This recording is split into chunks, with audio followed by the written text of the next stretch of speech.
Hey everyone, it's Courtney here with another episode of Millennial versus Machine. Whether you are listening on Spotify or Apple Podcast or YouTube or whatever it may be sure to like this video or this episode. Also, subscribe, rate, and review. I haven't been really intentional in asking you to do this, but I'm going to be. So I'm asking you to do that today just to help people find this podcast. So we're in a series called Broker's Heart or Real Estate Broker's Heart.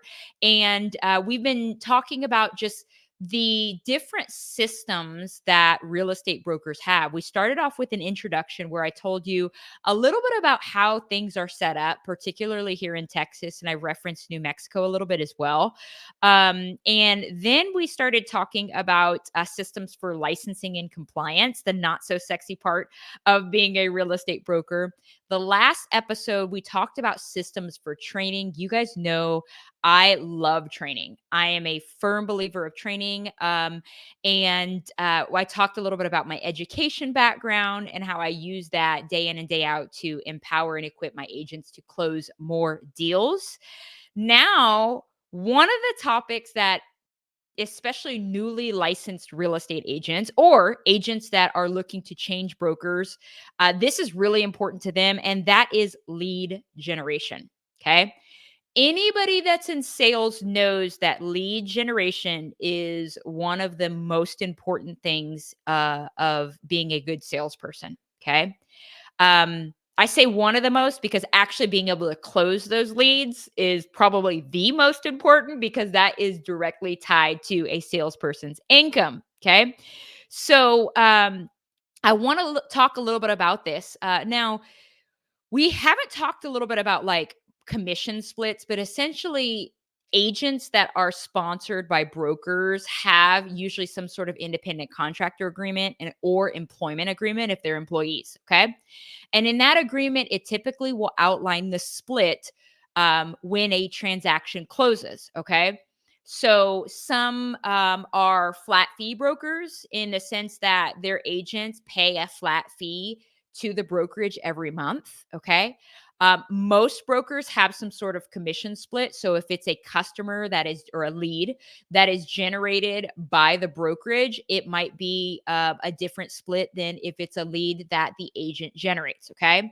Sometimes it's going to be like 70-30, the agent keeping 70%, the broker keeping 30%. Sometimes it's 50-50. Sometimes it really just depends. There's not like one size fits all here in terms of commission splits.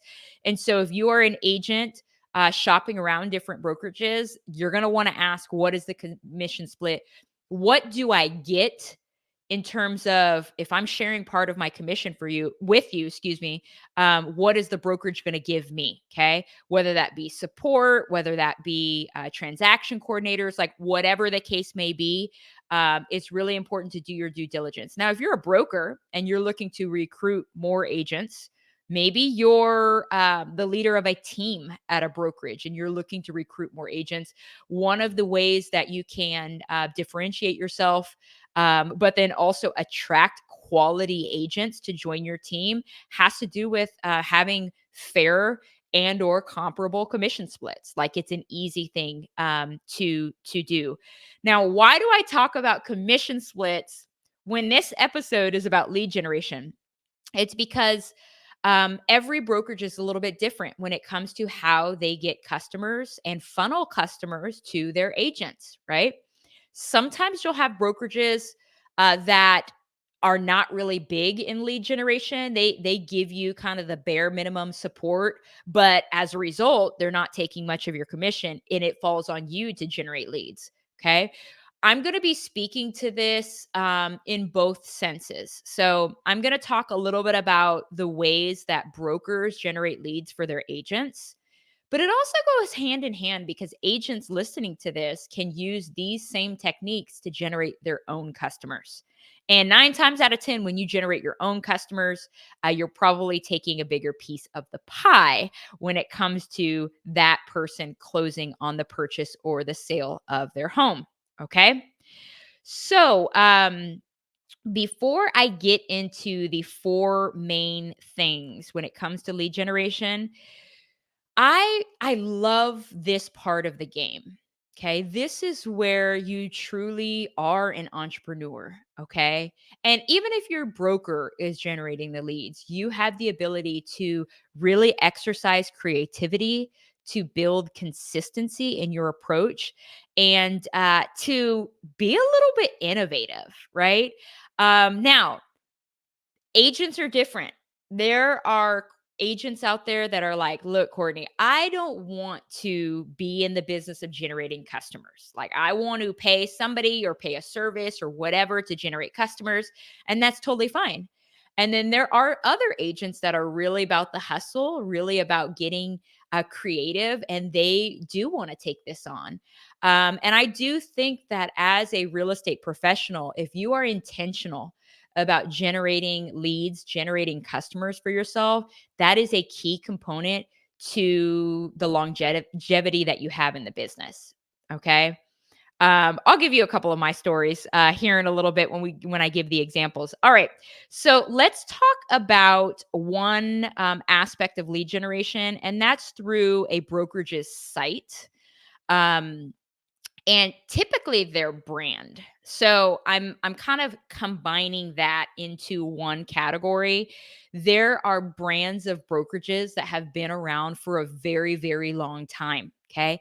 And as a result, the general population or the general public, they know that brand, they trust that brand because of its longevity. And as a result, organically, some brokerage websites generate a lot of traffic and a lot of leads for their agents. Okay. Now, I talk about the broker being a brand, but let's just take a little bit of a tangent along those lines. You, real estate professional, you are a brand. Okay. Let's say that you're not a real estate professional, because I have some friends that are not in real estate that listen, and you want to apply this to your business, okay, or to your job. You are a brand. Okay. Me, Courtney, even if I wasn't in real estate, like I am a brand. Okay. And so why I say that is because I want to I want first of all, I wanna be me, in every situation, like the same person consistently in every situation, right? Which I am. But the second piece is anybody that interacts with me, right? Whether it be business or random, stop at a coffee shop or whatever the case may be, right? Um, I want them to experience something with me at all times. What do I mean by that, right? Naturally, I'm pretty bubbly. I really love life, y'all. I don't know if you can tell. I love a corny joke. I I really love operating in excellence and in every part of life, right? Whether that be what I put on and how I'm styled, right? Whether that be making my bed every day, right? Just everything being in order, like that is important to me in my life. And so when I interact with different people, even outside of real estate, I want that to come through. You are a brand, okay? Just like brokerages have created a brand. And if you come under the sponsorship of a broker, right, their brand is going to impact your business as well. Okay. So that's something to be mindful of. There are some really powerful real estate sites out there, right? That are very user friendly. I'm not I'm kind of keeping it broad because you get to make a decision. The consumer makes a decision on who they use, what sites they use, what apps they use. You, as an agent, you get to do your due diligence and decide the same, especially as you're selecting a real estate brokerage to sponsor you. And so I never want to like sway anybody. But there are some really great brands and great brokerages out there that do attract customers. Okay, that is important. Now, let's talk about another way to generate leads, and that's through paid services. Okay. I'm not going to name names, but there are quite a few services that you can subscribe to online to pay for leads or pay for customers. Okay. Now, especially when agents first join, like they come under my sponsorship, okay, or my brokerage's sponsorship, I stress that the paid leads, first of all, they generally tend to be a little bit harder to close. If you're watching it, you see my air quotes. If you're listening to it, I'm doing air quotes right now because these are like doing a cold call essentially, right? They don't know you, right? But if you are a real estate professional and you know people, friends, church friends, whoever, right? Those are also potential customers for you that are not, you don't have to pay for. Okay. We'll get to that here in a second. But paid services, the pros are you can spend a certain amount of advertising dollars every month and get a certain amount of customers. Okay. Now you're responsible for converting those customers. Cons can be depending on what service you subscribe to. Okay. That service may be sending those same leads out to other real estate agents in the area. Okay. So you're competing against other real estate professionals. Okay. Now, to somebody that's starting out, maybe it's a good thing to pay for leads, right? If you are going to pay for customers, I will say this, in a lot of instances, the first real estate agent to respond is usually the person that customer selects, okay? That customer wants to work with. Not always. That's why I'm using like usually. Um, but speed and accuracy is really, really important if you are going to pay for customers. Okay. And then, not to mention, because it is essentially like really similar to cold calling, I would say that making sure your pitch is on point is so important. And I talked about that last season. I actually gave you a formula for writing the perfect pitch. The pitch is everything, y'all. How you come across, whether that be video, telephone, whatever, it's part of your brand. Okay. But it really does matter. And it can kind of make or break whether or not somebody wants to communicate with you and to hire you to help them find or help them sell a home. Okay. Um, it's interesting because as I speak about these different concepts, it's all intertwined.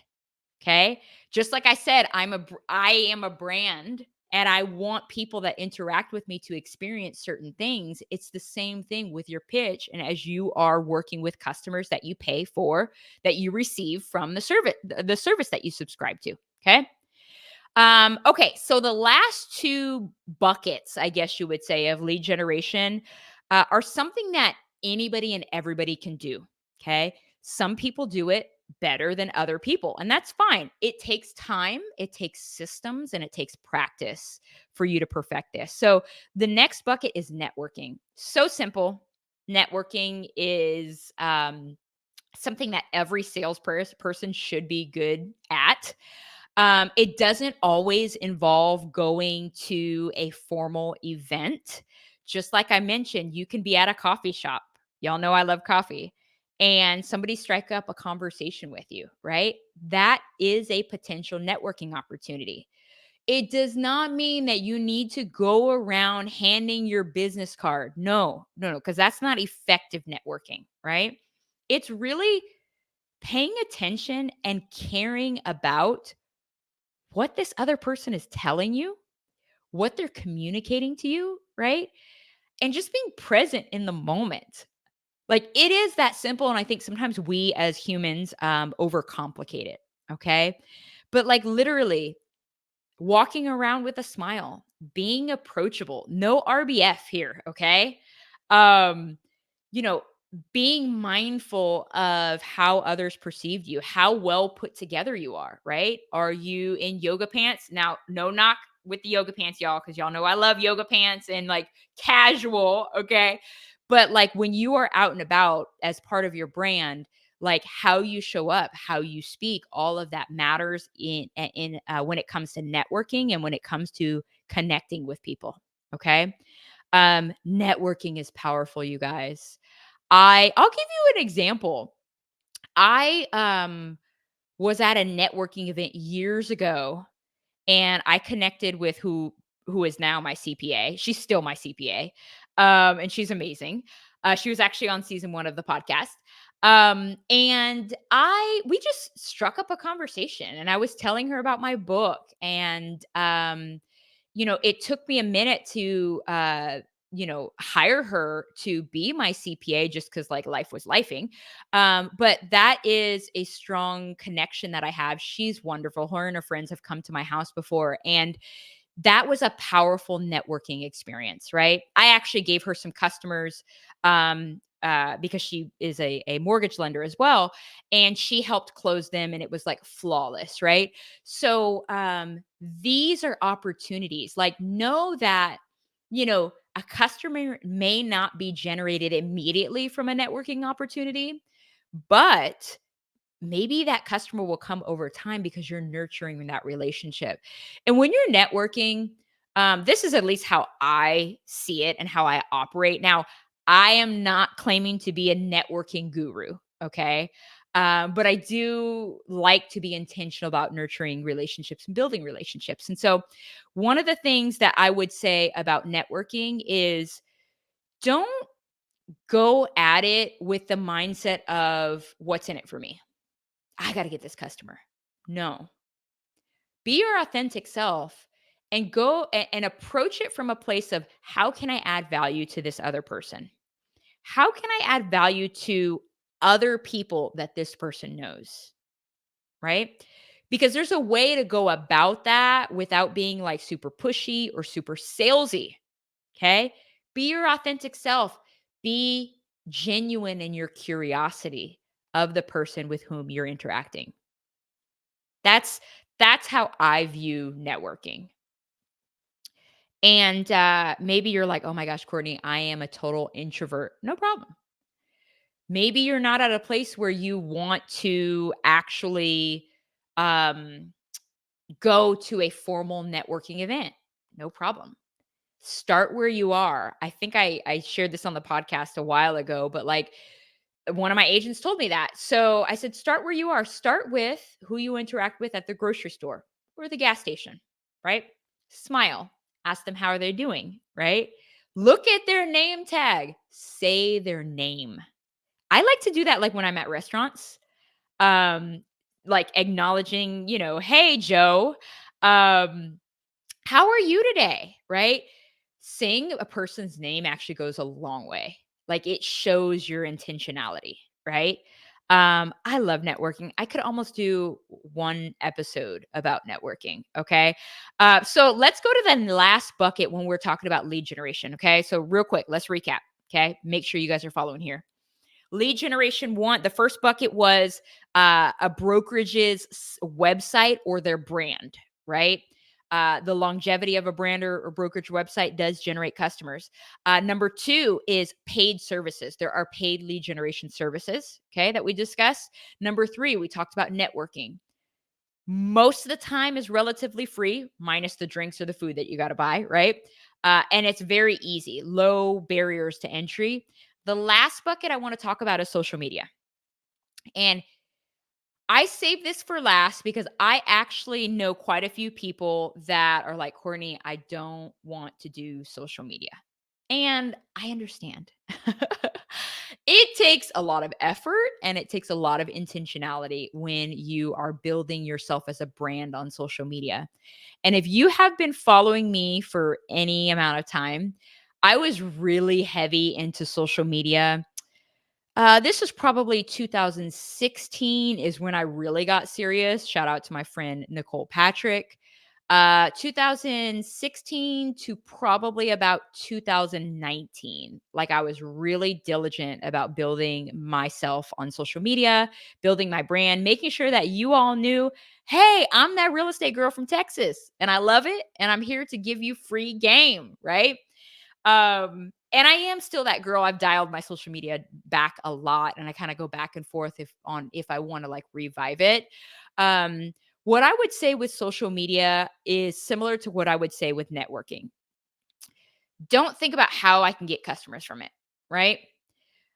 Think about what value can I add to the people watching. And particularly if you're a real estate agent, people don't always want to hear about real estate. Okay. Sorry, y'all who follow me because I post a lot about real estate. I love real estate. Okay. But they want to see you. They want to see who you are. Now, does that mean that you have to like share all of your business? Absolutely not. Right. Absolutely not. But you can share parts of you, right? People love pets. They love their animals, right? Maybe that's a more personal part of you. You share your pet, right? Share a picture, share a video walking the dog in the morning, like those relatable tasks that most people do, right? It could be that easy. Um, I think when it comes to social media, being relatable is really, really important. So, if you scroll through some of my old content, like maybe quotes, right? Quotes that speak to you, share them, post them. Maybe regular things that you do, whether you go to a restaurant and you like have a really tasty dish or a really delicious drink. Maybe you spot something random, like a random butterfly or flower or whatever the case may be, a plant. Maybe you have like a really cool experience that you want to share. It could be like a simple shot, right? A simple video or photograph that you can post online. Now, the platform that you choose is really going to be depend on your target market, right? Uh, LinkedIn, if you're trying to really appeal to business professionals, right? LinkedIn might be a really good place to start and to focus. There's Facebook, there's Instagram, there's TikTok, right? There's so many different platforms, and I'm not the guru of social media. So do your due diligence, read, watch YouTube videos on getting your social media up, right? But most importantly, make sure that it's valuable, right?